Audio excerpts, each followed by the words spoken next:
제가 자주 쓰는 표현 중에 인생의 최고의 복은 만남이다. 사람 하나만 잘 만나도 인생이 열리고요. 좋은 사람과 동행하는 길은 지루하지 않다 하는 얘기를 자주 합니다. 우리 성안교회의 만남, 또 여러분과의 만남이 늘 아름다운 만남, 소중한 만남이 되었으면 좋겠습니다. 학교를 전학 온 아이에게 선생님이 이제 생활기록부를 적기 위해서 이런 질문을 합니다. 아버지 성함이 뭐니? 그랬더니 아이가 이렇게 대답을 해요. 아무렇지 않게 진가진 씨입니다. 이렇게 말을 했어요. 얘야, 어른의 이름을 부를 때는 어른의 이름을 부르는 방법이 있단다. 예를 들면 장자, 학자, 봉자 이십니다. 이렇게 말하는 거란다. 그랬더니 그렇게 하는 거군요. 저희 아버님 성함이 진가진이니까 진짜, 가짜, 진짜입니다. 이렇게 얘기를 했어요. 저는 그 이야기를 이렇게 들으면서 무슨 생각이 얼핏 드냐면, 참 많은 사람들이 있어요. 또 많은 그리스도인들이 있어요.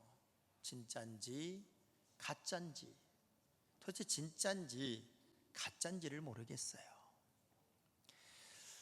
참 믿을 수도 없고 그렇다고 안 믿을 수도 없는 그런 많은 사람들이 우리 주변에 있고, 특별히 예수를 믿고 있는 그리스도인이라는 이름을 가지고 있음에도 불구하고 저분이 진짜 크리스찬인지 신천지인지 이단은 아닌지 도대체 구분하기 어려운 시대를 우리가 살아가면서 이런 욕심이 저에게 갑자기 들어요.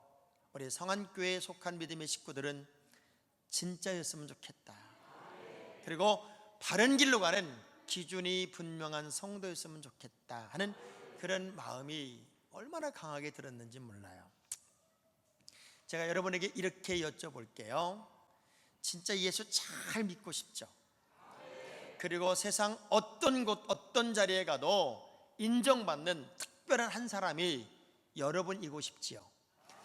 어떤 기준을 좀 누가 바로 정해주고 이렇게 사는 삶이 바른 삶이고 이렇게 따라가는 길이 바른 길이라고 하는 것을 누군가가 정해줘서 내가 그 길만 그대로 따라가면 가장 멋진 인생이 되는 그런 기준이 있다면 참 좋겠다 하는 생각도 가끔 가다는 들죠. 점점 소리가 작아지는 게 수상하기는 해요. 제가 그런 욕심, 그런 마음을 가지고 디모데라고 하는 사람을 한번 조명해 봤어요. 어떻게 이렇게 멋질까? 어떻게 이렇게 아름다운 신앙생활을 할 수 있을까? 어떻게 많은 사람에게 그렇게 인정받고 박수받는 삶을 살 수 있었을까?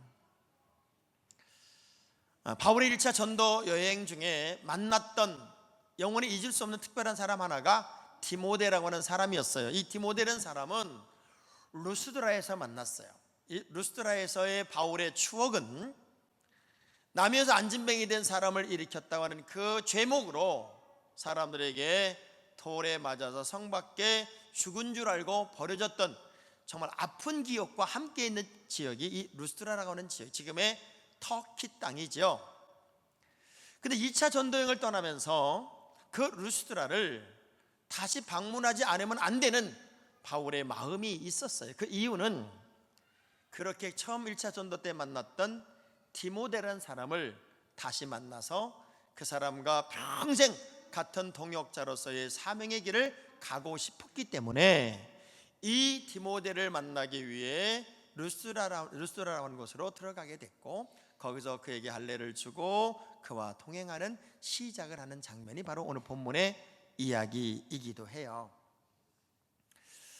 좋은 믿음의 사람, 또 좋은 신앙의 길을 간다. 그리고 그런 사람이 곁에 있다. 그리고 그런 사람이 나에게 모델이 되어준다. 얼마나 좋을까요? 바울이 디모데를 부를 때마다 늘 자주 썼던 표현, 그 표현이 이런 표현이었어요. 디모데전서 6장 11절의 말씀을 한번 읽어볼까요? 시작. 오직 너 하나님의 사람아, 이것들을 피하고 의와 경건과 믿음과 사랑과 인내와 온유를 따르며. 또 디모데후서 3장 17절에도 똑같은 표현을 합니다. 시작. 이는 하나님의 사람으로 온전하게 하며 모든 선한 일을 행할 능력을 갖추게 하려 자, 한다. 디모데를 향한 바울의 호칭이 뭐였냐면 너 하나님의 사람아 라고 표현했어요. 오늘 이 자리에 있는 모든 여러분들을 향하여 저도 우리 하나님도 부르고 싶은 호칭이 뭐냐면 너 하나님의 사람아 라는 표현일 거예요.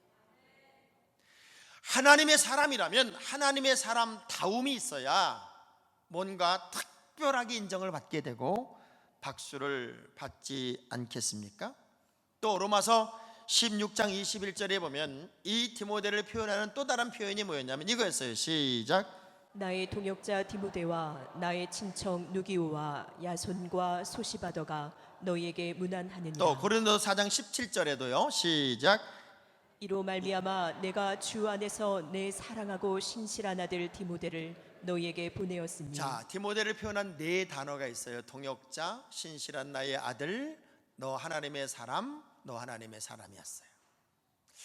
얼마나 한 사람에 대한 인식이 좋았으면 바울이 그 사람을 표현하면서 하나님의 사람아, 나의 동역자야, 내 사랑하는 신실한 아들아 라고 표현할 수 있었을까? 여러분 주변에 많은 사람들이 있고 또 제 주변에도 많은 사람이 있을 수 있어요. 근데 어떤 사람을 인정할 때 그 인정할 수 있는 그 사람에 대한 이야기를 내가 이 정도로 표현할 수만 있다면 얼마나 믿음이 갔고 얼마나 신실했고 얼마나 진실했으면 그랬을까. 저는 대한민국이라는 나라에 사는 것이 얼마나 요즘도 감사한지 몰라요. 혼란스럽고 정치적으로 난리가 나지만 엊그저께 신문을 보니까 이런 내용이 하나 떴어요. 대한민국의 어느 기업이 전 세계에서 분기별 매출 실적 1등을 이뤄냈어요. 그게 대한민국에 있어요. 이제는 우리나라에서 세계 최고의 실적을 나타냈던 기업으로 이름 냈던 기업들도 있었어요. 뭐 가발로 이렇게 특수한 것으로. 그런데 애플보다도 앞섰고 전 세계 어떤 큰 대기업보다도 앞선 최고의 분기별 실적을 냈는데 그게 얼마였냐면 14조였어요. 14조. 한 회사가 낸 실적이 어디예요? 어떻게 이렇게 잘하세요? 여러분이 성경은 몰라도 이런 건 어마어마하게 잘하세요. 삼성이 이 전자로서 그렇게 실적을 낼 수 있었던 이유가 뭐였나 봤더니 반도체가 안 된다고 할 때 회사를 늘렸어요. 그리고 남이 따라올 수 없을 만큼의 스피드로 그 메가스를 늘리며 특별한 작품을 만들어내요.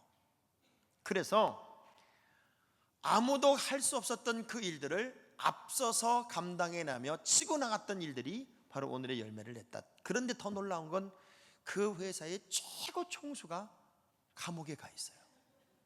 그리고 설립자, 후계자는 또 아파서 움직이지도 못해요. 그럼에도 불구하고 그런 실적을 나타내서 전 세계 1위가 됐다는 것에 대해서 많은 회자가 되고 있어요. 그 회사의 내용 중에 남들이 느끼지 않는 것, 남들이 안 된다고 할 때 더 실적을 내고 기업을 늘리고 투자를 했다는 이야기를 들으면서 제가 이런 생각을 했어요. 크리스찬으로 산다고 하는 것은 남들만큼 해서는 안 되는 거예요. 남들이 가는 것만큼 해서는 안 되는 거예요. 우리는 무언가는 닭무리 속의 학처럼 머리 하나라도 튀어 올라올 수 있을 만큼 또 다른 도전과 또 다른 노력의 사람이 여러분이 되어야 된다고 하는 거예요. 마치 다윗과 요나단의 만남처럼 바울과 디모데의 만남은 새로운 그림을 그릴 수 있는 꿈 같은 동역의 만남이었고, 이 디모데는 평생을 바울과 동역하면서 조용하지만 아주 강한 사람으로 끝까지 승리를 나타냈기에 이 디모데에 대한 이미지는 너무나도 아름답고 너무나도 소중해요. 저는 여러분이 오늘 이 시대에 디모데처럼 살아보면 어떨까, 그런 욕심이 생겨서 말씀의 제목을 따라해 볼까요? 디모데처럼. 그 제목으로 삼았어요. 디모데라는 사람이 이렇게 있기까지의 가장 중요한 기준이 뭐였냐면은 이 사람은 참 믿음의 가정에서 자랐어요. 예수를 믿고 그리스도인의 가정이란 이름을 우리가 갖고 있다면 그 가문, 그 가정에 흐르는 기본적인 내용들이 있어야 돼요. 디모데후서 1장 5절에서 이 디모데를 표현할 때 바울이 썼던 표현이 이런 표현이었어요. 시작. 이는 내 속에 거짓이 없는 믿음이 있음을 생각함이라. 이 믿음은 먼저 내 외조모 로이스와 내 어머니 유니게 속에 있더니 내 속에도 있는 줄을 확신하노라. 연결된 신앙. 너를 보니까 내 외할머니와 내 어머니의 그 진실한 믿음, 거짓이 없는 믿음이 그대로 연결되어 있어. 이 얘기예요. 우리가 하나님의 거룩한 가정으로 쓰임받고 그 가정으로서의 삶을 산다면 그 가정에는 흐르는 무언가가 있어야 돼요. 예수 믿는 가정은 뭔가 흐름이 달라야 된다, 그 얘기예요. 예수 믿는 가정이 세상 사람의 가정처럼 똑같이 싸우고 다투고 갈등하고 아파하고 힘들어하고가 아니라 예수 믿는 가문에 흐르는 그 무언가가 어머니로부터 연결되어 있어야 돼요. 이 가정은 지금의 터키 땅이에요. 이스라엘의 가정 이야기가 아니에요. 어머니가, 할머니가 이제 이방 땅으로 이사를 갔고 그리스 사람, 헬라 사람과 결혼했어요. 그래서 그 아버지는 이방 문화 속에 살았던 사람이고 할머니와 엄마는 하나님을 잘 믿는 가정이었어요. 보면 그 아버지가 거부하지 않았다는 거예요. 그렇게 믿음을 잘 키울 수 있는 환경을 만들어 주었고 그 믿음 그대로 할머니로부터 어머니로부터 믿음을 배워서 그것이 몸에 배어 있는 사람이 디모데인데 그 디모데의 모습을 보니까 거짓이 없어요. 가식이 없어요. 얼마나 진실하고 얼마나 아름다운지 몰라요. 이 가정에는 뭔가 흐르는 흐름이 달랐다, 그 얘기예요. 우리 1, 2, 3 법칙이란 말이 있어요. 1분 말했다면 2분 들어주고 3분 맞장구를 쳐주는 것이 가장 아름다운 대화법이래요. 여러분의 가정은 그런 모습이 있어요? 조사 버리지 못해서 안달이 난 가정은 아닐까요? 뭔가 대화가 통하고 삶의 내용이 공유가 되고 아름다운 신앙의 흐름이 이 가문 속에 흐르고 있다면 자녀들은 그대로 배우겠지요. 248, 이 법칙이 248. 2개를 얻고 싶으면 4개를 주고 4개를 얻고 싶으면 8개를 주라. 사랑의 끝없이 흐름이 있는 그런 가정이 우리 가정이 될 수 있겠느냐. 또 369의 법칙이 있어요. 3번 정도 만나야 잊혀지지 않고 6번 정도 만나야 마음 문이 열리고 9번 정도 만나면 친근감이 생기는 거래요. 그만큼 서로 간에 공유함이 있고 삶의 내용이 통하는 그런 관계가 되면 얼마나 좋을까. 제가 자주 그런 얘기를 합니다. 보약 100첩 먹어도요 독약 한 번 먹으면 끝나는 거예요. 아무리 많은 보약을 먹었어도 독약을 한 번 먹으면 끝이 나더라고요. 언제나 우리가 영적인 긴장감을 가지고 서로 사랑하고 세워주고 섬겨주는 아름다운 가정을 만들어서 우리 저를 비롯한 여러분 부모님의 책임을 통해 자녀들이 잘 되는 복된 가문을 우리가 만들 필요가 있다. 그게 바로 디모데의 가정이었습니다.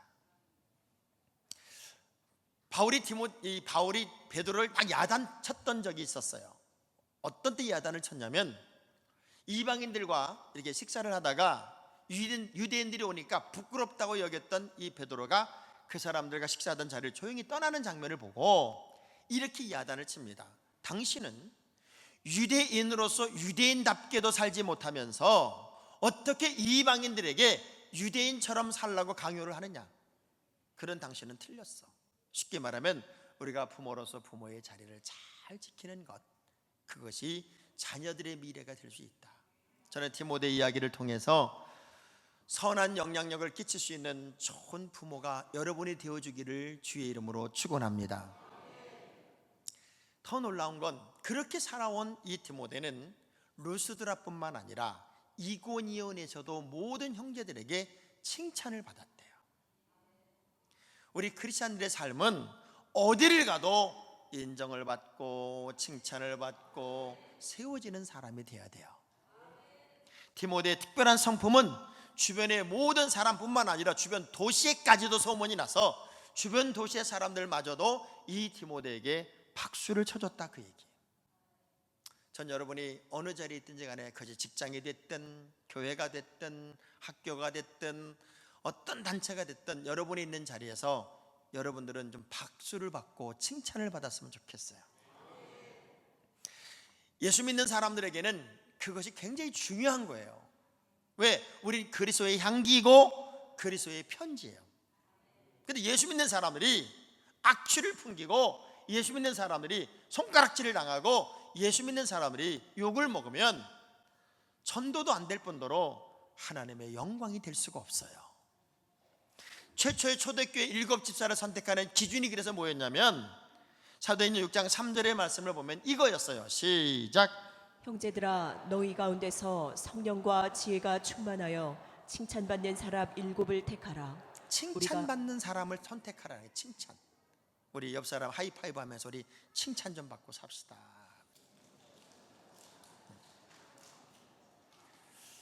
하나님을 사랑하면 당연히 이웃을 사랑합니다.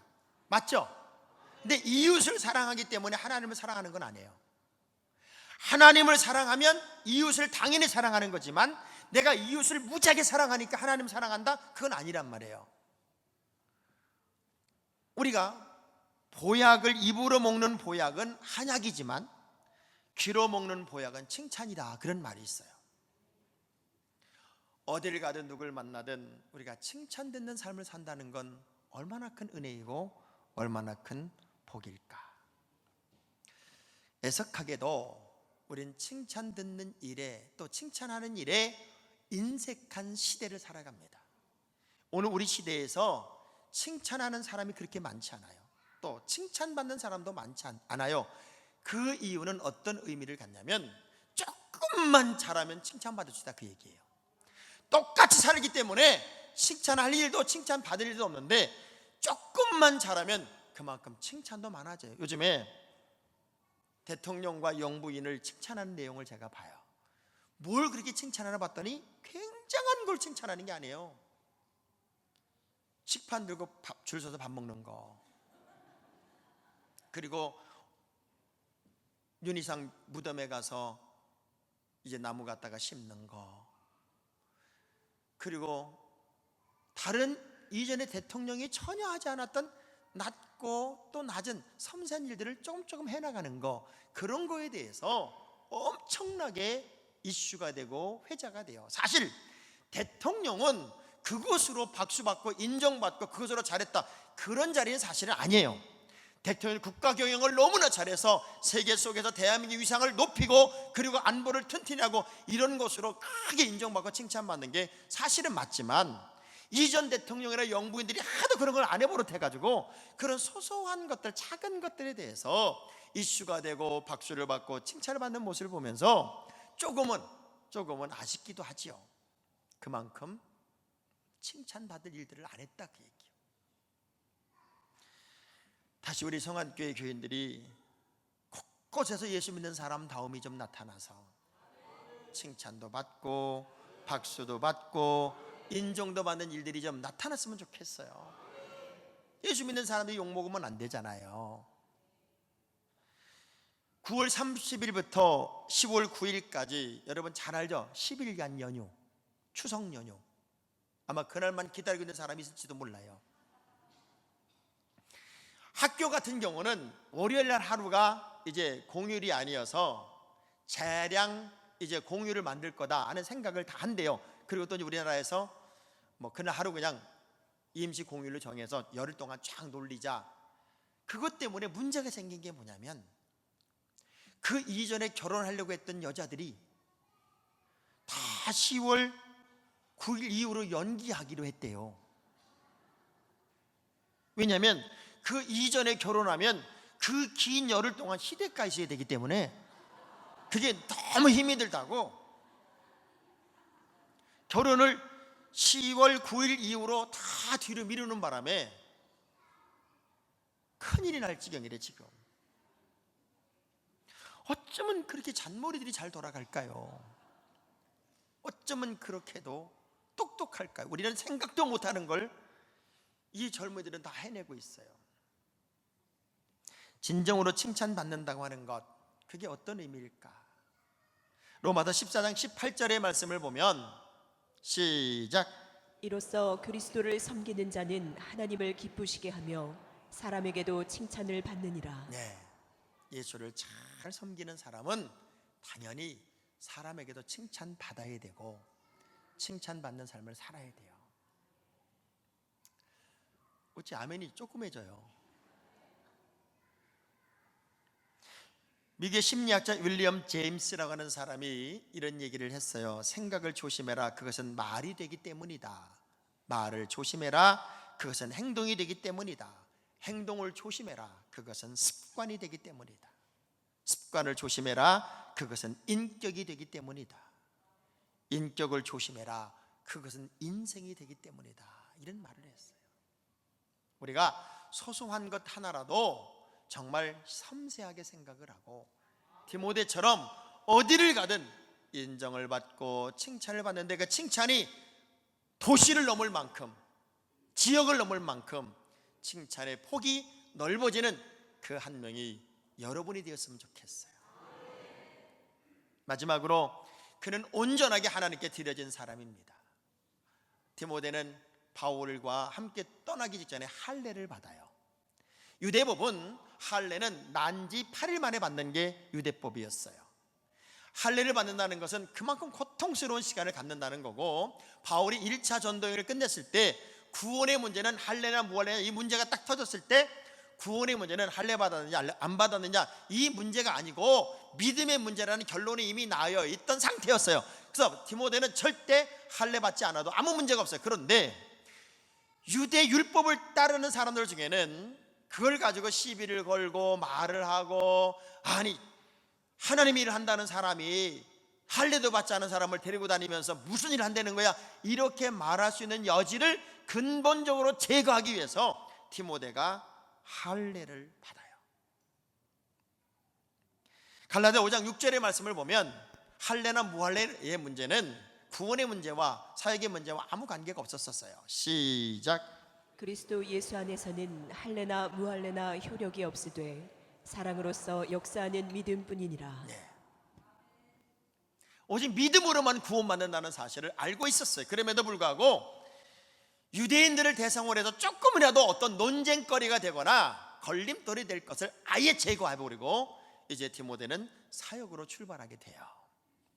우리가 때때로 하나님의 거룩한 사람으로 이렇게 산다는 것은 발만 이렇게 발을 내딛고 있는 게 아니에요. 우리가 물에 뜨기 위해서는 우리가 물에다 몸을 이렇게 다 맞게 물에 뜨는 것처럼 부분적 그리스도인, 부분적 헌신은 진정한 기쁨이 될 수가 없어요.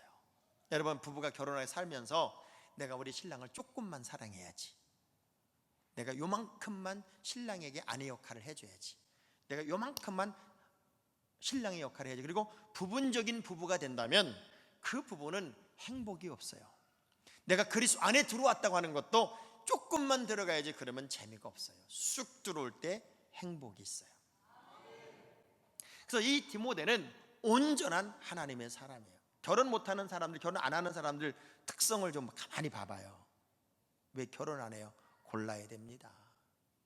좀 더 골라야 돼요. 자꾸 고른대요. 근데 고른다는 사람들 앞에 이런 얘기 해봐요. 여기 수많은 사람들이, 결혼한 수많은 사람들 중에 안 고른 사람이 어디 있어요? 다 골랐어요. 그래서 여러분, 골라서 엄청 잘 사세요. 우리가 인간적인 방법으로 그렇게 골라서 잘 사는 건 아니에요. 부부도 가정도 하나님이 지켜야 되고 우리가 노력할 때 좋은 가정이 되는 거지, 내가 좋은 사람 골랐기 때문에 좋은 사람이고 잘 골랐기 때문에 선택에 행복이 있는 게 아니란 말이에요. 서로가 노력하지 않으면 안 되는 거예요. 그런 것처럼 디모데는 자신의 노력을 위해 할례를 받아요. 고통을 스스로 감수했다, 그 얘기예요. 아마추어와 프로 차이가 어떤 줄 아세요? 아마추어는 그 전옥표 씨가 쓴 이기는 습관을 보니까 이렇게 글이 써 있어요. 아마추어는 다른 사람과 비교해서 우위에 있으면 만족한다. 그래서 주변의 사람에 따라 실력이 들쑥날쑥한다. 반면에 프로는 상대방과 비교하지 않는다. 절대적인 기준을 가지고 그 기준에 맞도록 끊임없이 노력을 하고, 이런 사람은, 그래서 프로는 환경에 따라서 좌우되지 않는다. 여러분은 프로입니까? 아마추어입니까? 대답도 안 하네요. 프로는 자기 기준이 있어요. 아마추어는 저 사람만 이기면 난 된다고 생각을 해요. 우리가 신앙생활 하면서 사람이 기준이 되면 그 사람의 기준은 끊임없이 변할 겁니다. 그러나 기준이 하나님의 말씀이 되면 우리는 절대로 흔들리지 않는 승리의 길을 가게 될 거예요. 그런 의미에서 이 디모데는 영적인 프로입니다. 특별히 드러나는 건 없어요. 그런데 이 디모데의 저력은 바울과 동일한 사역이었어요. 그래서 바울이 나와 디모데가 너에게 문안하노라 하는 글을 참 많이 보내요. 그만큼 똑같은 윗장과 위치에서 사역을 했기 때문이에요. 오랫동안 연예인들만 메이크업을 했던 그 메이크업 아티스트에게 물어본 거예요. 그렇게 예쁜 연예인들, 영화배우들 다 메이크업을 했는데 누가 제일 예뻤어요? 이렇게 물었을 때 그분이 기가 막힌 얘기를 해요. 제일 예쁜 사람은 그냥 디미는 사람이었다. 자신 있게 얼굴을 디민 사람이 제일 예뻤지, 얼굴이 예뻐서 예쁜 사람은 없었다. 자기에 대하여 자신감을 가지고 있었고, 그리고 두려움 없이, 부끄러움 없이 내 얼굴을 딱 디미는 여자가 제일 잘생겼고, 남자는 잘생겼고, 여자는 제일 예뻤다는 거예요. 여러분, 디미세요. 부끄러워하지 말고 확 디밀어 버려요. 똑같은 삶을 사는 것 같지만 용기가 있고 자신감이 있는 사람은 미래가 열려요. 전 오늘 디모데 이야기를 하면서 이런 그림을 그려봐요. 야, 오늘 예배에 참석한 믿음의 가족들이 정말 믿음의 명문가를 만들고, 나로부터 흘러나가는 모든 영적인 흐름을 자녀들이 이렇게 받아서 어딜 가도 칭찬을 받고 그 거짓 없는 믿음으로 우뚝 서며 하나님의 영광을 위한 철저한 사명자로, 헌신자로 끝까지 승리의 길을 갈 수 있는 그런 우리의 가정들이 되고 내가 될 수 있다면, 어느 곳에 가든 예수의 향기가 울려 퍼지고 아름다운 이야기거리가 만들어지는 최고의 명품 인생이 될 수 있지 않을까. 그리고 그렇게 산다는 게 얼마나 행복이고 그렇게 산다는 게 얼마나 즐거움일까.